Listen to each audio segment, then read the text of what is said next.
Mensaje del Santo Padre Francisco a las obras misionales pontificias. Jueves 21 de mayo de 2020. Lectura dramatizada.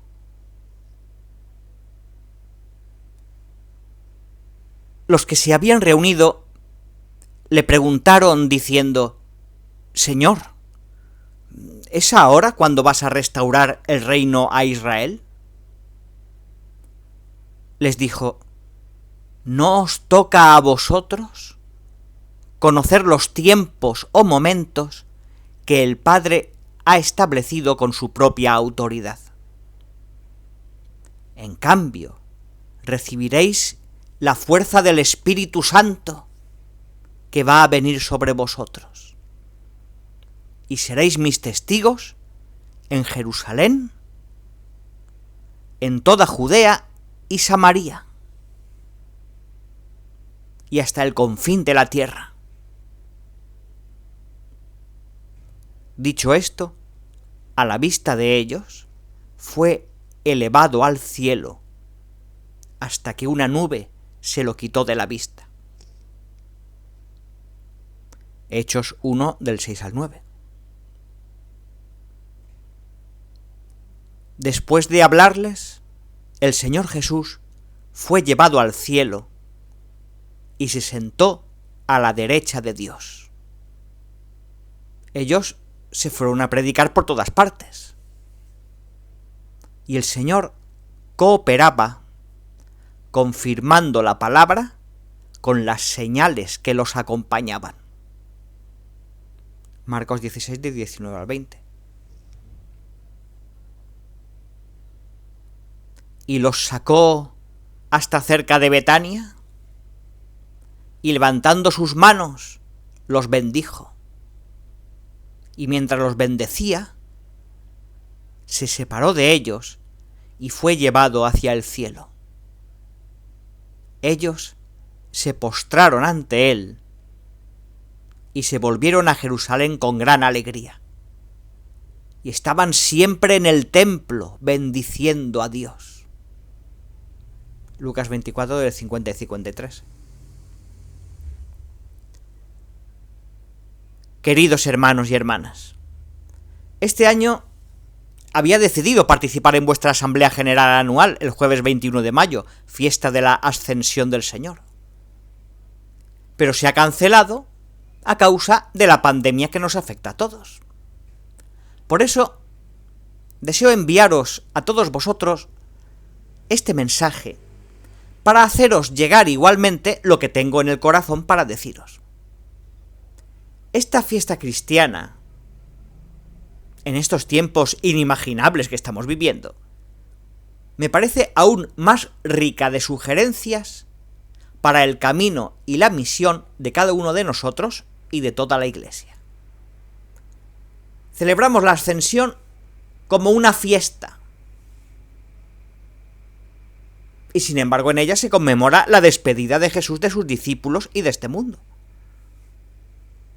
El Señor asciende al cielo, y la liturgia oriental narra el estupor de los ángeles al ver a un hombre que con su cuerpo sube a la derecha del Padre. No obstante, mientras Cristo estaba para ascender al cielo, los discípulos, que además lo habían visto resucitado, no parecía que hubiesen entendido aún lo sucedido. Él iba a dar inicio al cumplimiento de su reino, y ellos se perdían todavía en sus propias conjeturas. Le preguntaban si iba a restaurar el reino de Israel. Hechos 1:6. Pero cuando Cristo los dejó, en vez de quedarse tristes, volvieron a Jerusalén con gran alegría, como escribe Lucas 24:52. Sería extraño que no hubiera ocurrido nada. En efecto, Jesús ya les había prometido la fuerza del Espíritu Santo que descendería sobre ellos en Pentecostés. Este es el milagro que cambió las cosas. Y ellos cobraron seguridad, porque confiaron todo al Señor. Estaban llenos de alegría. Y la alegría en ellos era la plenitud de la consolación, la plenitud de la presencia del Señor. Pablo escribe a los Gálatas que la plenitud del gozo de los apóstoles no es el efecto de unas emociones que satisfacen y alegran. Es un gozo desbordante que se puede experimentar solamente como fruto y como don del Espíritu Santo. 5:22. Recibir el gozo del Espíritu Santo es una gracia. Y es la única fuerza que podemos tener para predicar el Evangelio, para confesar la fe en el Señor. La fe es testimoniar la alegría que nos da el Señor. Un gozo como ese no nos lo podemos dar nosotros solos.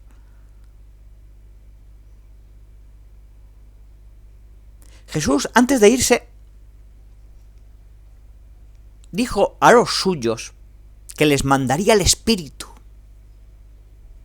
el Consolador. Y así entregó también al Espíritu la obra apostólica de la Iglesia durante toda la historia hasta su venida.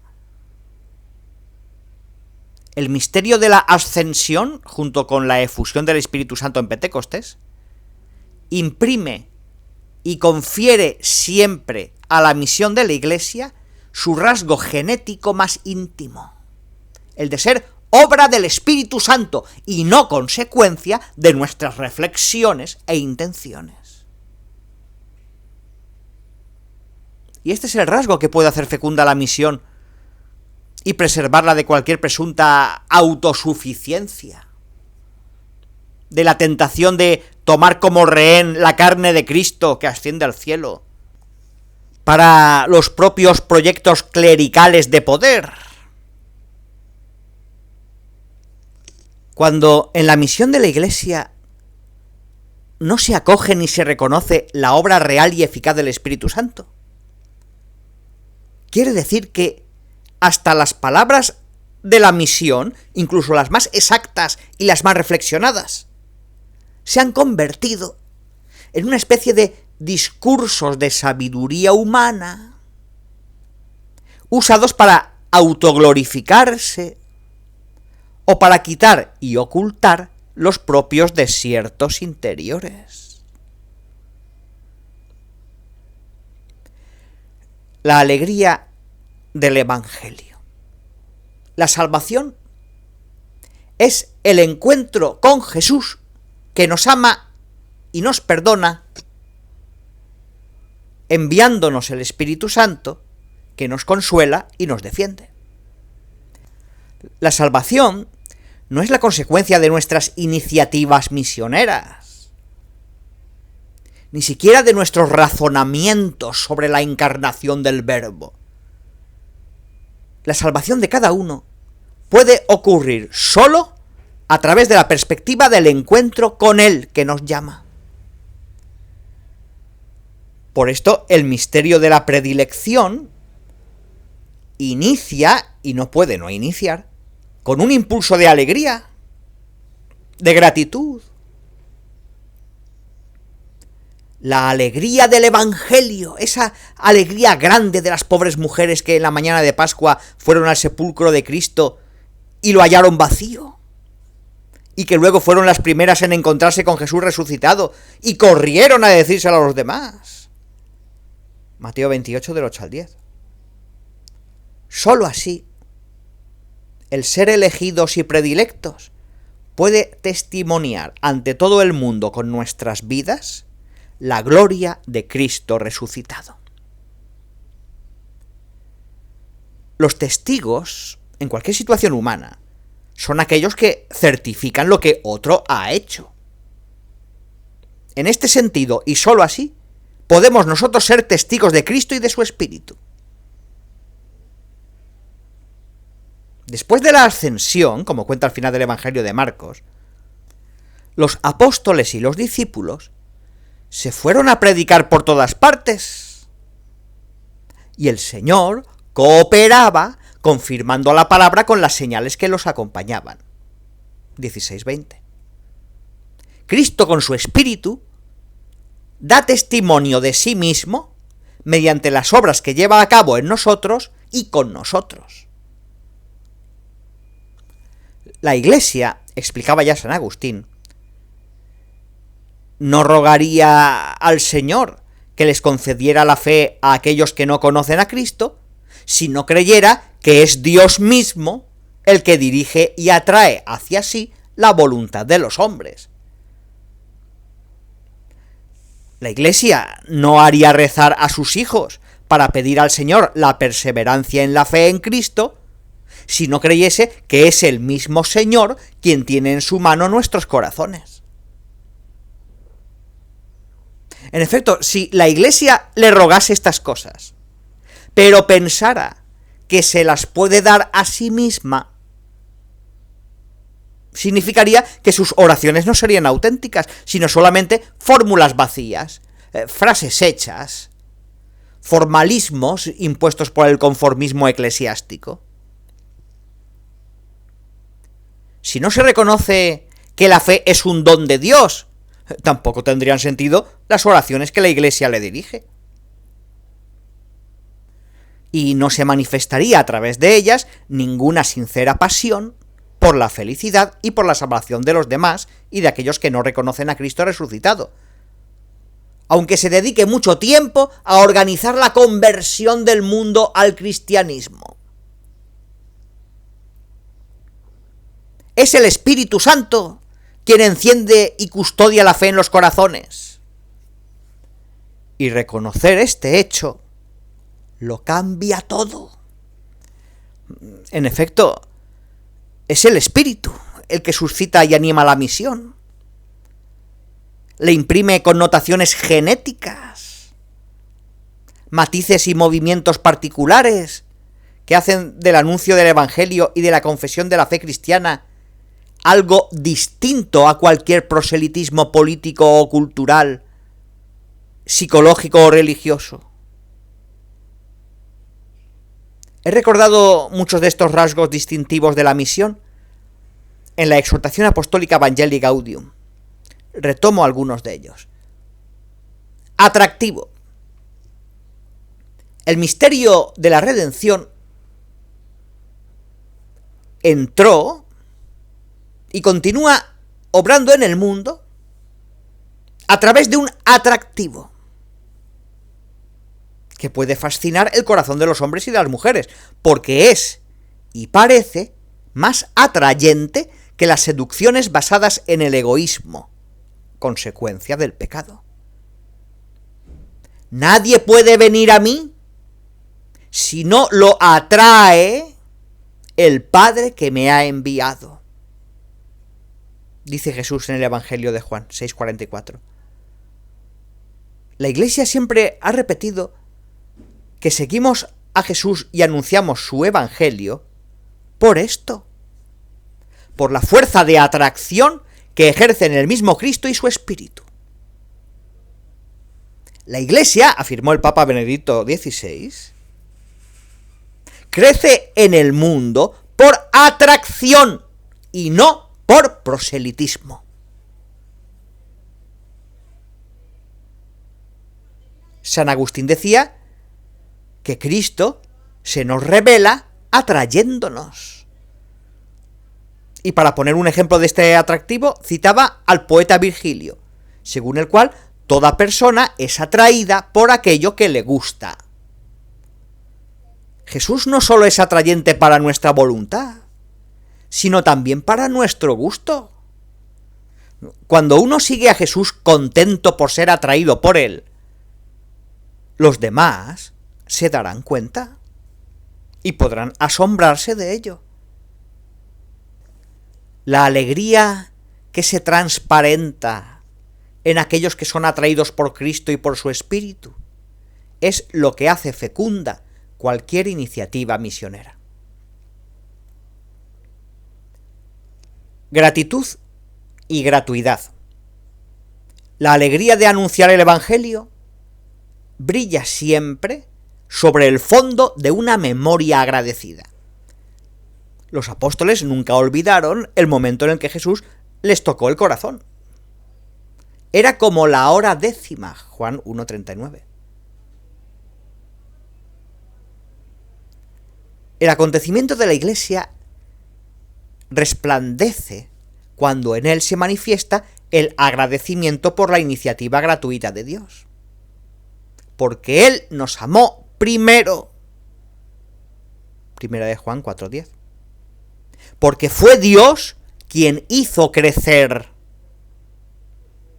Primera de Corintios 3:6. La predilección amorosa del Señor nos sorprende. Y el asombro, por su propia naturaleza, no podemos poseerlo por nosotros mismos, ni imponerlo.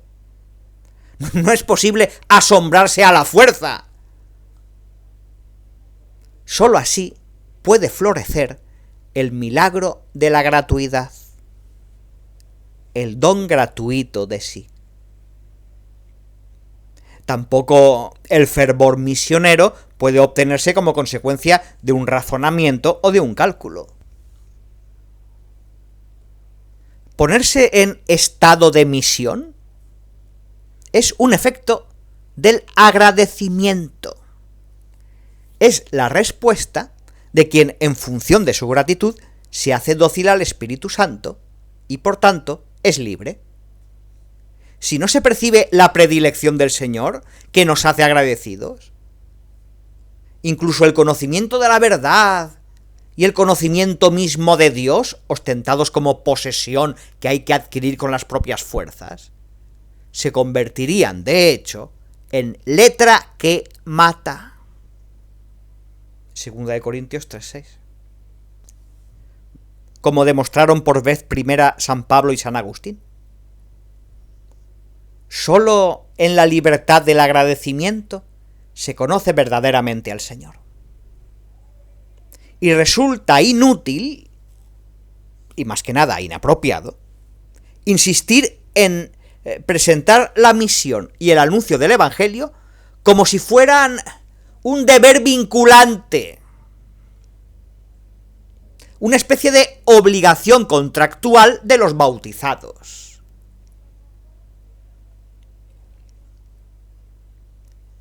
Humildad. Si la verdad y la fe, la felicidad y la salvación no son una posesión nuestra, una meta alcanzada por nuestros méritos, entonces el Evangelio de Cristo se puede anunciar solamente desde la humildad. Nunca se podrá pensar en servir a la misión de la Iglesia con la arrogancia individual y a través de la ostentación,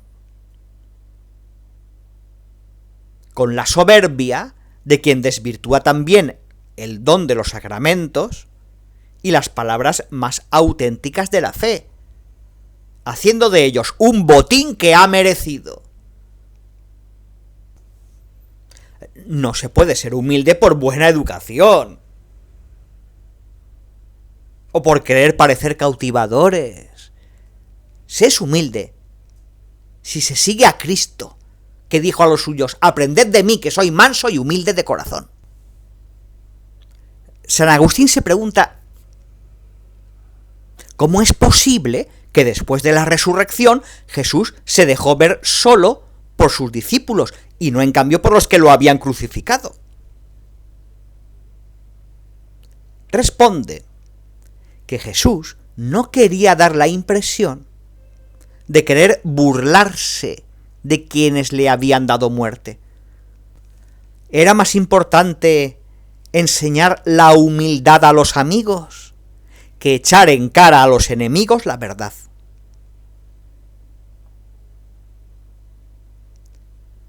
Facilitar, no complicar.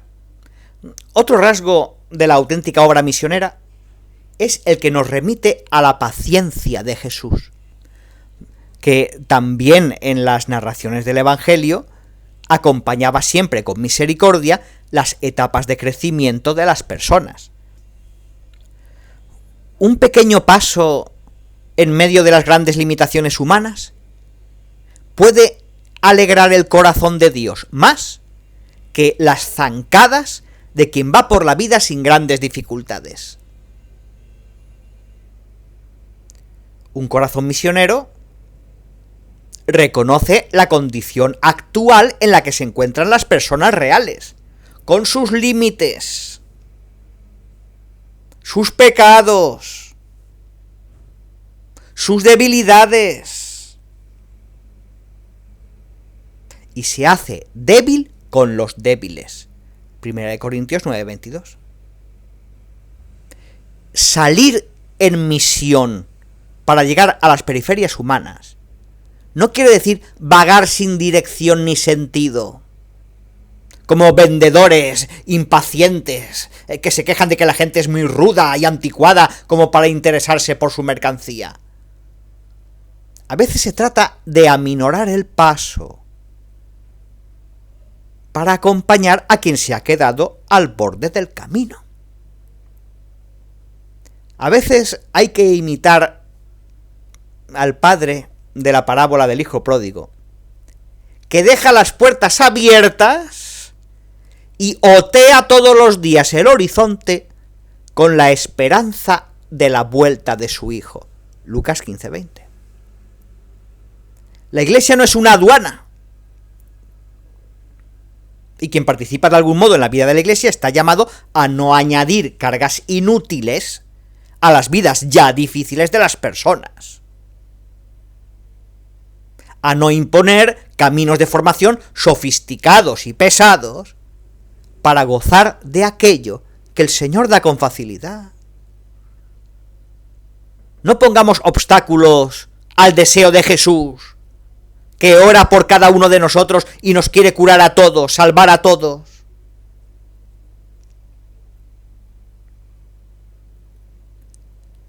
Cercanía en la vida cotidiana. Jesús encontró a sus primeros discípulos en la orilla del lago de Galilea mientras estaban ocupados en su trabajo. No los encontró en un convenio ni en un seminario de formación, ni en el templo. Desde siempre, el anuncio de salvación de Jesús llega a las personas allí donde se encuentran. Y así como son en la vida de cada día.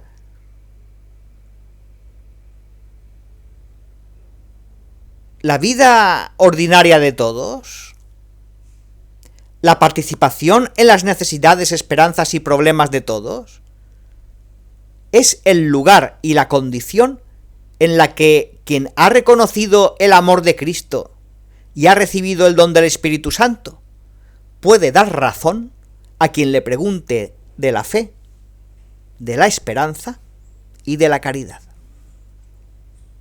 Caminando juntos con los demás.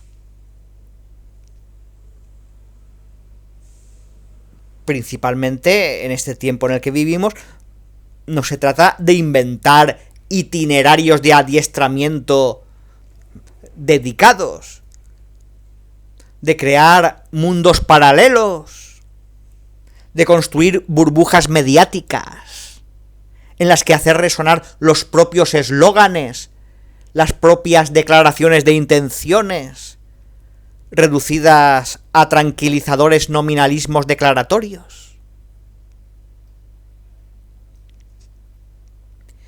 He recordado ya otras veces, a modo de ejemplo, que en la Iglesia hay quien continúa a evocar enfáticamente el eslogan "es la hora de los laicos", pero mientras tanto parece que el reloj se hubiera parado. El sensus fidei del pueblo de Dios.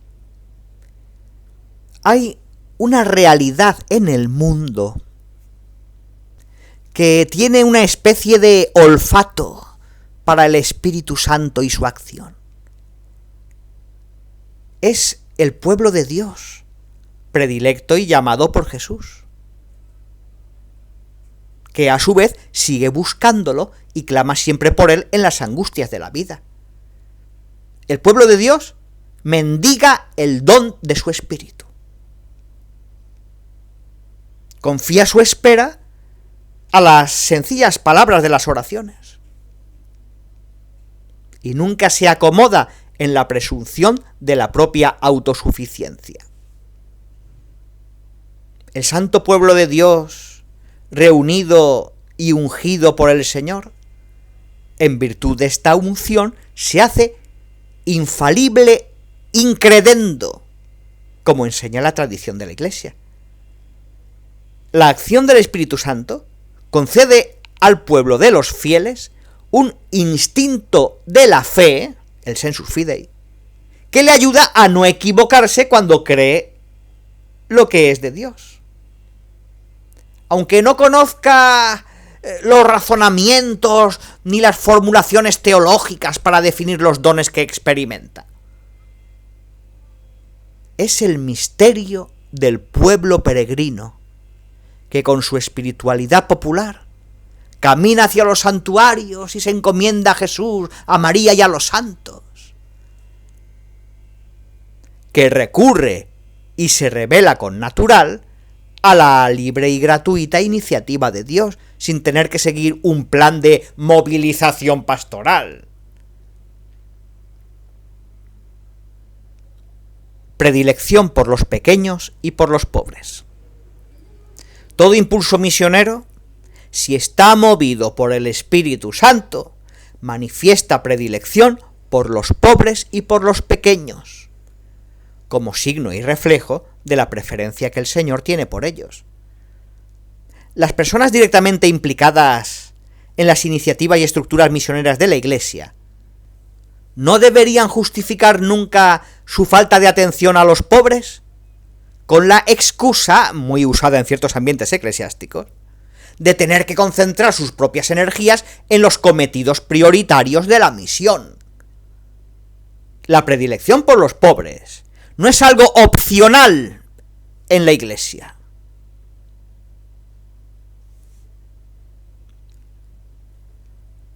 Las dinámicas y los criterios arriba descritos forman parte de la misión de la Iglesia animada por el Espíritu Santo. Normalmente en los enunciados y en los discursos eclesiásticos se reconoce y afirma la necesidad del Espíritu Santo como fuente de la misión de la Iglesia, pero también sucede que tal reconocimiento se reduce a una especie de homenaje formal a la Santísima Trinidad, una fórmula introductoria convencional para las intervenciones teológicas y para los planes pastorales. Hay en la Iglesia muchas situaciones en las que el primado de la gracia se reduce a un postulado teórico, a una fórmula abstracta. Sucede que muchos proyectos y organismos vinculados a la Iglesia, en vez de dejar que se transparente la obra del Espíritu Santo, acaban confirmando solamente la propia autorreferencialidad. Muchos mecanismos eclesiásticos, a todos los niveles, parecen estar absorbidos por la obsesión de promocionarse a sí mismos y a sus propias iniciativas, como si ese fuera el objetivo y el horizonte de su misión. Hasta aquí he querido retomar y volver a proponer criterios y sugerencias sobre la misión de la Iglesia que ya había expuesto de forma más extensa en la exhortación apostólica Evangelii Gaudium. Lo he hecho porque creo que también para las OMP puede ser útil y fecundo y no aplazable confrontarse con esos criterios y sugerencias en esta etapa de su camino. Las OMP y el tiempo presente. Talentos a desarrollar, tentaciones y enfermedades a evitar. ¿Hacia dónde conviene mirar de cara al presente y al futuro de las OMP? ¿Cuáles son los estorbos que hacen el camino más gravoso? En la fisonomía, es decir, en la identidad de las obras misionales pontificias, se aprecian ciertos rasgos distintivos, algunos por así decirlo genéticos y otros adquiridos durante el largo recorrido histórico, que con frecuencia se descuidan o se dan por supuestos. Pues bien, esos rasgos, justamente, pueden custodiar y hacer preciosa, sobre todo en el momento presente, la contribución de esta red a la misión universal a la que toda la Iglesia está llamada. Las obras misionales nacieron de forma espontánea del fervor misionero manifestado por la fe de los bautizados. Existe y permanece una íntima afinidad, una familiaridad entre las obras misionales y el sensus fidei infalible incredendo del pueblo fiel de Dios. Las obras misionales desde el principio avanzaron sobre dos binarios, o mejor dicho, sobre dos vías que van siempre paralelas y que en su sencillez han sido siempre familiares al corazón del pueblo de Dios: la oración y la caridad, en la forma de limosna, que libra de la muerte y purifica del pecado. Tobías 12:9. El amor intenso que tapa multitud de pecados. Primera de Pedro 4:8.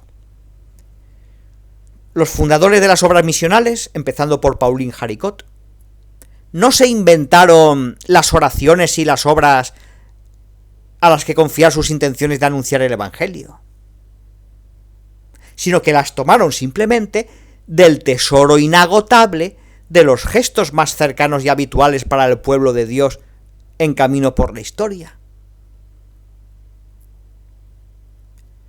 Las obras misionales, surgidas de forma gratuita en la trama de la vida del pueblo de Dios, por su configuración simple y concreta, han sido reconocidas y valoradas por la Iglesia de Roma y por sus obispos, quienes en el último siglo han pedido poder adoptarlas como peculiar instrumento del servicio que ellos prestan a la Iglesia universal. De ahí que se haya atribuido a tales obras la calificación de pontificias.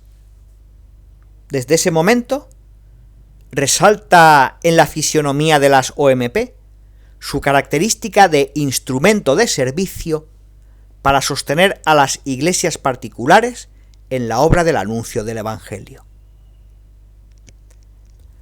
De este modo, las obras misionales pontificias se ofrecieron con docilidad como instrumento de servicio a la Iglesia, dentro del ministerio universal desempeñado por el Papa y por la Iglesia de Roma, que preside en la caridad.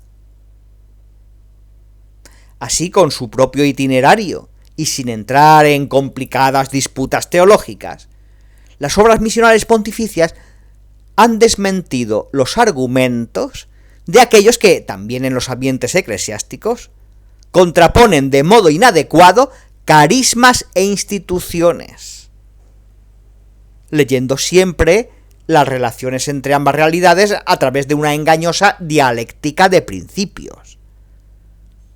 En cambio, en la Iglesia, incluso los elementos estructurales permanentes, como los sacramentos, el sacerdocio y la sucesión apostólica, son continuamente recreados por el Espíritu Santo y no están a disposición de la Iglesia como un objeto de posesión adquirida.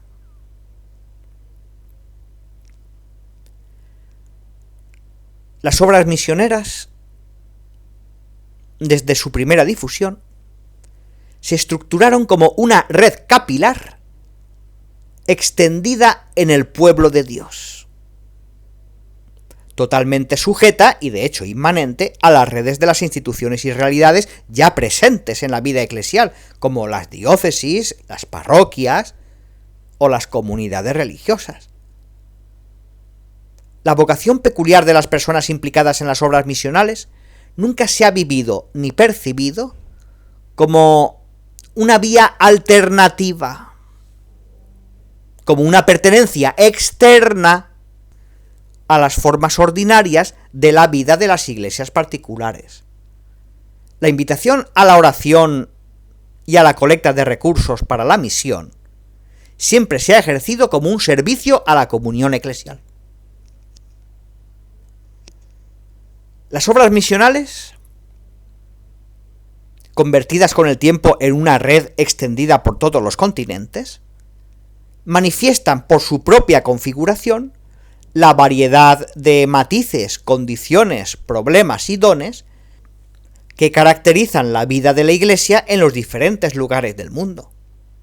Una pluralidad que puede proteger contra las homogeneizaciones ideológicas y los unilateralismos culturales. En este sentido, también a través de las OMP se puede experimentar el misterio de la universalidad de la Iglesia, en la que la obra incesante del Espíritu Santo crea armonía entre las distintas voces, mientras que el obispo de Roma, con su servicio de caridad, ejercido también a través de las obras misionales pontificias, custodia la unidad de la fe. Todas las características hasta aquí descritas pueden ayudar a las obras misionales pontificias a evitar las insidias y patologías que amenazan su camino y el de otras muchas instituciones eclesiales. Señalaré algunas de ellas. Insidias a evitar. Autorreferencialidad. Las organizaciones y los entes eclesiásticos, más allá de las buenas intenciones de cada particular, acaban a veces replegándose sobre sí mismos, dedicando sus fuerzas y su atención, sobre todo, a su propia promoción y a la celebración de sus propias iniciativas en clave publicitaria. Otros parecen dominados por la obsesión de redefinir continuamente su propia relevancia y sus propios espacios en el seno de la Iglesia, con la justificación de querer relanzar mejor su propia misión. Por estas vías, dijo una vez el entonces cardenal Joseph Ratzinger, se alimenta también la idea falsa de que una persona es más cristiana si está más comprometida en estructuras intraeclesiales, cuando en realidad casi todos los bautizados viven la fe, la esperanza y la caridad en su vida ordinaria sin haber formado parte nunca de comisiones eclesiásticas y sin interesarse por las últimas novedades de política eclesial. Ansia de mando. Sucede a veces que las instituciones y los organismos surgidos para ayudar a la comunidad eclesial, poniendo al servicio los dones suscitados en ellos por el Espíritu Santo, pretenden ejercer con el tiempo supremacías y funciones de control en las comunidades a las que deberían servir. Esta postura suele ir acompañada por la presunción de ejercitar el papel de depositarios, dispensadores de certificados de legitimidad hacia los demás. De hecho, en estos casos, se comportan como si la Iglesia fuera un producto de nuestros análisis, de nuestros programas, acuerdos y decisiones. Elitismo. Entre aquellos que forman parte de organismos o entidades estructuradas de la Iglesia, gana terreno en diversas ocasiones un sentimiento elitista. La idea no declarada de pertenecer a una aristocracia, a una clase superior de especialistas que busca ampliar sus propios espacios en complicidad o competencia con otras élites eclesiásticas, y que adiestra a sus miembros con los sistemas y las lógicas mundanas de la militancia o de la competencia técnico-profesional, con el propósito principal de promover siempre sus propias prerrogativas oligárquicas. Aislamiento del pueblo. La tentación elitista en algunas realidades vinculadas a la Iglesia va a veces acompañada por un sentimiento de superioridad y de intolerancia hacia la multitud de los bautizados, hacia el pueblo de Dios que quizás asiste a las parroquias y a los santuarios, pero que no está compuesto de activistas comprometidos en organizaciones católicas. En estos casos también se mira al pueblo de Dios como a una masa inerte que tiene siempre necesidad de ser reanimada y movilizada por medio de una toma de conciencia que hay que estimular a través de razonamientos, llamadas de atención, enseñanzas. Se actúa como si la certeza de la fe fuera consecuencia de palabras persuasivas o de métodos de adiestramiento. Abstracción. Los organismos y las realidades vinculadas a la Iglesia, cuando son autorreferenciales, pierden el contacto con la realidad y se enferman de abstracción. Se multiplican encuentros inútiles de planificación estratégica para producir proyectos y directrices que solo sirven como instrumentos de autopromoción de quien los inventa. Se toman los problemas y se seccionan en laboratorios intelectuales donde todo se manipula y se barniza según las claves ideológicas de preferencia, donde todo se puede convertir en simulacro fuera de su contexto real. Incluso las referencias a la fe y las menciones a Jesús y al Espíritu Santo. Funcionalismo. Las organizaciones autorreferenciales y elitistas, incluso en la Iglesia, frecuentemente acaban dirigiendo todo hacia la imitación de los modelos de eficiencia mundanos, como aquellos impuestos por la exacerbada competencia económica y social.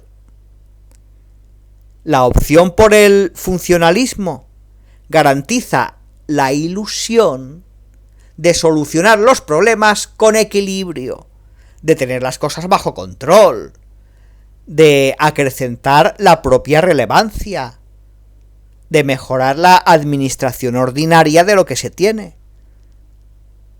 Pero como ya os dije en el encuentro que tuvimos en 2016, una iglesia que tiene miedo a confiarse a la gracia de Cristo y que apuesta por la eficacidad del sistema, está ya muerta. Aun cuando las estructuras y los programas en favor de clérigos y laicos autoafanados durase todavía siglos. Consejos para el camino. Mirando al presente y al futuro, y buscando también dentro del itinerario de las OMP los recursos para superar las insidias del camino y seguir adelante, me permito daros algunas sugerencias para ayudaros en vuestro discernimiento. Puesto que habéis iniciado también un proceso de reconsideración de las OMP que creéis que está inspirado por las indicaciones del Papa, ofrezco a vuestra consideración criterios y sugerencias generales, sin entrar en detalles, porque los contextos diferentes pueden requerir de igual modo adaptaciones y variaciones. 1. En la medida en que podáis, y sin hacer demasiadas conjeturas, custodiad o redescubrid la inserción de las OMP en el seno del pueblo de Dios, su inmanencia respecto a la trama de la vida real en que nacieron. Sería buena una inmersión más intensa en la vida real de las personas, tal como es. A todos nos hace bien salir de la cerrazón de las propias problemáticas internas cuando se sigue a Jesús. conviene adentrarse en las circunstancias y en las condiciones concretas, cuidando o procurando también restituir la capilaridad de la acción y de los contactos de las OMP en su entrelazamiento con la red eclesial, diócesis, parroquias, comunidades o grupos. Si se da preferencia a la propia inmanencia al pueblo de Dios, con sus luces y sus dificultades, se puede huir mejor de la insidia de la abstracción. Es necesario dar respuesta a las preguntas y a las exigencias reales, más que formular o multiplicar propuestas. Quizás desde el cuerpo a cuerpo con la vida ordinaria, y no desde cenáculos cerrados, o a partir de análisis teóricos sobre las propias dinámicas internas, podrán surgir, además, instituciones útiles para cambiar y mejorar los propios procedimientos operativos, adaptándolos a los diversos contextos y a las diversas circunstancias. 2. Mi sugerencia es encontrar el modo en el que la estructura esencial de las OMP siga unida a las prácticas de la oración y de la colecta de recursos para las misiones. Algo valioso y apreciado, debido a su elementalidad y concreción. Esto manifiesta la afinidad de las OMP con la fe del pueblo de Dios. Aun con toda la flexibilidad y demás adaptaciones que se requieran, conviene que este modelo elemental de las OMP no se olvide ni se altere. Orar al Señor para que Él abra los corazones al Evangelio y suplicar a todos para que sostengan también en lo concreto la obra misionera. En esto hay una sencillez y una concreción que todos pueden percibir con gozo en el tiempo presente, en el cual, incluso en la circunstancia del flagelo de la pandemia, se nota por todas partes el deseo de estar y de quedarse cerca de todo aquello que es simplemente iglesia. Buscad también nuevos caminos, nuevas formas para vuestro servicio, pero al hacerlo no es necesario complicar lo que es simple. 3. Las OMP son, y así debe experimentarse, un instrumento de servicio a la misión de las iglesias particulares en el horizonte de la misión de la Iglesia, que abarca siempre todo el mundo. En esto consiste su contribución siempre preciosa al anuncio del Evangelio. Todos estamos llamados a custodiar, por amor y gratitud, también con nuestras obras, los brotes de vida teologal que el Espíritu de Cristo hace germinar y crecer donde Él quiere, incluso en los desiertos. Por favor, en la oración, pedid primero que el Señor nos disponga a discernir las señales de su obrar para después indicárselas a todo el mundo. Solo esto puede ser útil. Pedir que para nosotros, en lo íntimo de nuestro corazón, la invocación al Espíritu no se reduzca a un postulado estéril y redundante de nuestras reuniones y de nuestras homilias.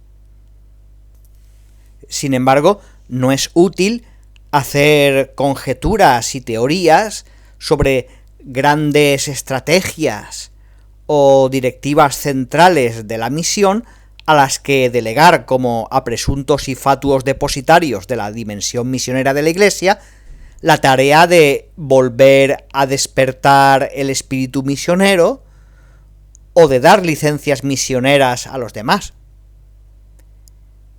Si en alguna situación el fervor de la misión disminuye, es signo de que está menguando la fe. Y en tales casos, la pretensión de reanimar la llama que se apaga con estrategias y discursos acaba por debilitarla aún más y hace avanzar solo el desierto. 4. El servicio llevado a cabo por las OMP, por su naturaleza, pone a los agentes en contacto con innumerables realidades, situaciones y acontecimientos que forman parte del gran flujo de la vida de la Iglesia en todos los continentes. En este flujo podemos encontrarnos con muchas lentitudes y esclerosis que acompañan a la vida eclesial, pero también con los dones gratuitos de curación y consolación que el Espíritu Santo esparce en la vida cotidiana de lo que podría llamarse la clase media de la santidad. Y vosotros podéis alegraros y exultar saboreando los encuentros que pueden surgir gracias al trabajo de las OMP, dejando sorprender por ellos. Pienso en las historias que he escuchado de muchos milagros que ocurren entre los niños, que quizás se encuentran con Jesús a través de las iniciativas propuestas por la infancia misionera. Por eso vuestra acción no se puede esterilizar en una dimensión exclusivamente burocrática profesional. No pueden existir burócratas o funcionarios de la misión. Y vuestra gratitud puede hacerse a la vez don y testimonio para todos. Podéis indicar para el consuelo de todos, con los medios que tenéis, sin artificiosidad, las vicisitudes de personas y comunidades que vosotros podéis encontrar con mayor facilidad que otros. Personas y comunidades en las que brilla gratuitamente el milagro de la fe, de la esperanza y de la caridad. 5. La gratitud ante los prodigios que realiza el Señor entre sus predilectos, los pobres y los pequeños a los que revela lo que es escondido a los sabios, Mateo 11, 25-26, también os puede ayudar a sustraeros de las insidias de los replegamientos autorreferenciales y a salir de vosotros mismos en el seguimiento a Jesús. La idea de una acción misionera autorreferencial, que se pasa el tiempo contemplándose e incensándose por sus propias iniciativas, sería en sí misma un absurdo. No dediquéis demasiado tiempo y recursos a miraros y a redactar planes centrados en los propios mecanismos internos, en la funcionalidad y en las competencias del propio sistema. Mirad hacia afuera, no os miréis al espejo. Romped todos los espejos de vuestra casa.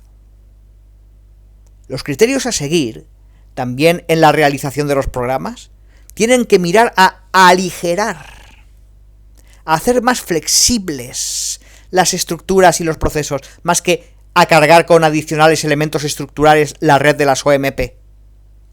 Por ejemplo, que cada director nacional durante su mandato se comprometa a individuar algún potencial sucesor, teniendo como único criterio el de indicar no a personas de su círculo de amigos o compañeros de cordada eclesiástica, sino a personas que le parezca que tienen más fervor misionero que él. 6. Con referencia a la colecta de recursos para ayudar a la misión, ya en ocasión de otros encuentros pasados, llamé a la atención sobre el riesgo de transformar las OMP en una ONG dedicada solo a la recaudación y a la asignación de fondos. Esto depende del ánimo con que se hacen las cosas más que de lo que se hace. En cuanto a la recaudación de fondos, puede ser ciertamente aconsejable y aún más oportuno utilizar con creatividad incluso metodologías actualizadas de búsqueda de financiaciones por parte de potenciales y beneméritos patrocinadores. Pero si en algunas zonas disminuye la recaudación de donativos, también por el debilitamiento de la memoria cristiana, en esos casos podemos estar tentados de resolver nosotros el problema cubriendo la realidad y poniendo todo el esfuerzo en un sistema de colecta más eficaz, que busque grandes donantes. Sin embargo, el sufrimiento por la pérdida de la fe y por la disminución de los recursos no hay que eliminarlo, sino hay que ponerlo en las manos del Señor. Y de todas formas, es bueno que la petición de donativos para las misiones siga dirigiéndose prioritariamente a toda la multitud de los bautizados. buscando también una forma nueva para la colecta en favor de las misiones que se realizan en las iglesias de todos los países en octubre, con ocasión de la Jornada Mundial de las Misiones. La Iglesia continúa desde siempre, yendo hacia adelante, también gracias al óbolo de la viuda, a la contribución de toda la multitud de personas que se sienten sanadas y consoladas por Jesús, y que por ello, por su inmensa gratitud, donan lo que tienen. 7. Con respecto al uso de las donaciones recibidas, discernid siempre con un apropiado sensus ecclesiae la distribución de los fondos para sostener las estructuras y los proyectos que de distintos modos realizan la misión apostólica y el anuncio del Evangelio en las distintas partes del mundo. Tened siempre en cuenta las verdaderas necesidades primarias de las comunidades y al mismo tiempo evitad formas de asistencialismo que, en vez de ofrecer instrumentos al fervor misionero, acaban por entibiar los corazones y alimentar también dentro de la Iglesia fenómenos de clientela parasitaria. Con vuestra contribución, buscad dar respuestas concretas a exigencias objetivas, sin dilapidar los recursos en iniciativas con connotaciones abstractas, replegadas sobre sí mismas o fabricadas por el narcisismo clerical de alguien. No cedáis al complejo de inferioridad ni a las tentaciones de imitar a aquellas organizaciones tan funcionales que recogen fondos para causas justas y luego destinan un buen porcentaje de ellos para financiar su estructura y promocionar su propia identidad.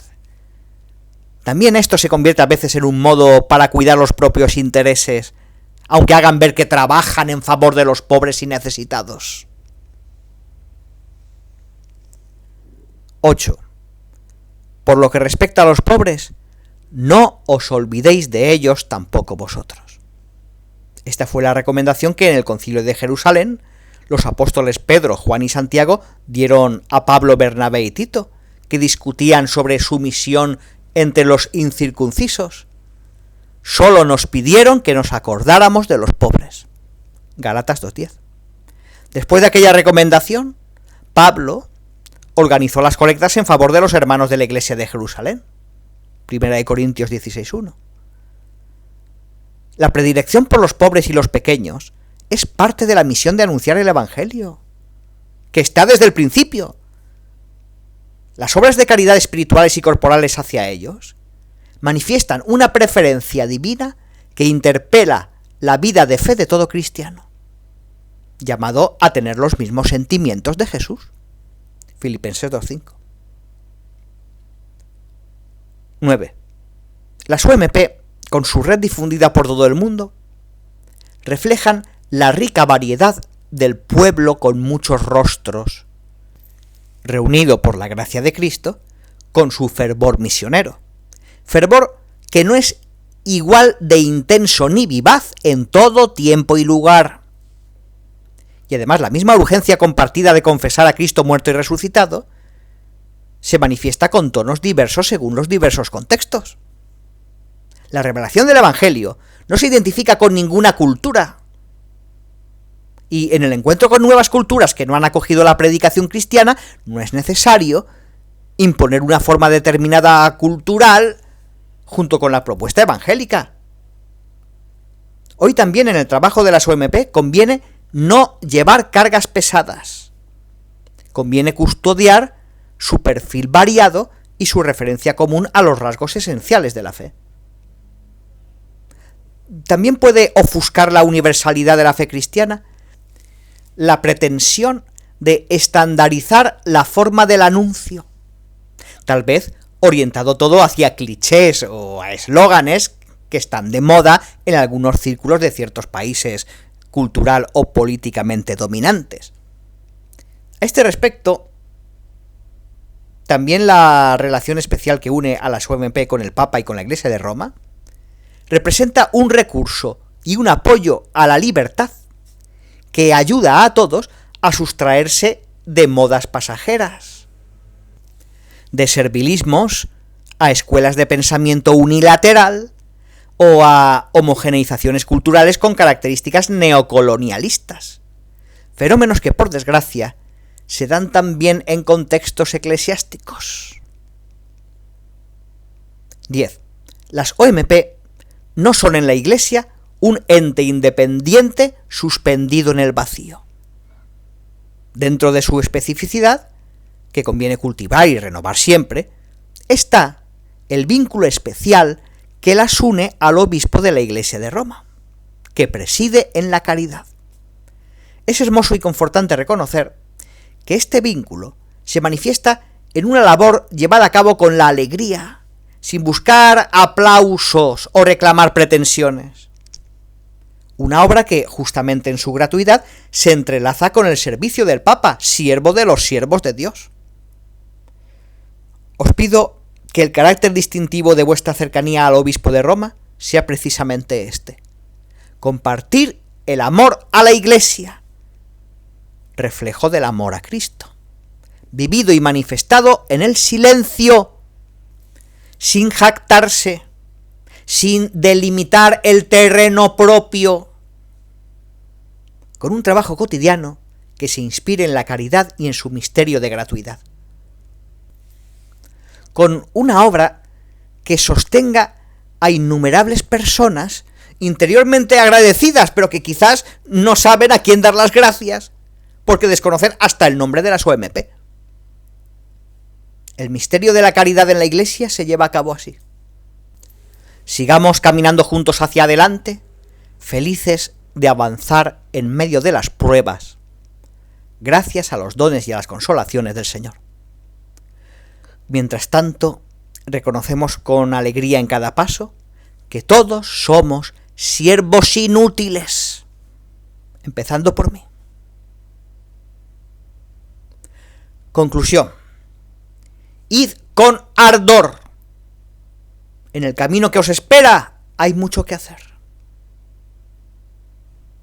Si hubiera que experimentar cambios en los procedimientos, sería bueno que estos mirasen a aligerar y no a aumentar los pesos, que se dirigiesen a ganar flexibilidad operativa y no a producir nuevos sistemas rígidos y siempre amenazados de introversión. Teniendo presente que una excesiva centralización, más que ayudar, puede complicar la dinámica misionera.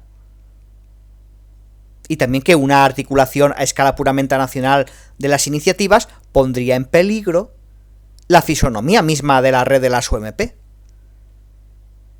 Además del intercambio de dones entre las iglesias y comunidades locales, algo que se experimenta como fruto y signo tangible de la caridad entre hermanos, en comunión con el obispo de Roma. En cualquier caso, pedid siempre que toda consideración relativa a la organización operativa de las OMP esté iluminada por lo único necesario: un poco de amor verdadero a la Iglesia, como reflejo del amor a Cristo. Vuestra tarea se realiza al servicio del fervor apostólico, es decir, al impulso de la vida teologal que sólo el Espíritu Santo puede operar en el pueblo de Dios. Preocupaos de hacer bien vuestro trabajo, como si todo dependiese de vosotros, sabiendo que en realidad todo depende de Dios. Como ya os dije en otro encuentro, tened la prontitud de María. Cuando fue a casa de Isabel, María no lo hizo como un gesto propio. Fue como sierva del Señor Jesús, al que llevaba en su seno. No dijo nada de sí misma. Solo llevó al Hijo y alabó a Dios. Ella no era la protagonista. Fue como la sierva de aquel que es también el único protagonista de la misión. Pero no perdió el tiempo, fue deprisa para asistir a su pariente. Ella nos enseña esta prontitud, la prisa de la fidelidad y de la adoración. Pues que la Virgen os custodie a vosotros y a las obras misionales pontificias, y que su Hijo, nuestro Señor Jesucristo, os bendiga. Él, antes de subir al cielo, nos prometió que estaría siempre con nosotros hasta el final de los tiempos. Dado en Roma, en San Juan de Letrán, el 21 de mayo de 2020. Solemnidad de la Ascensión del Señor. Francisco.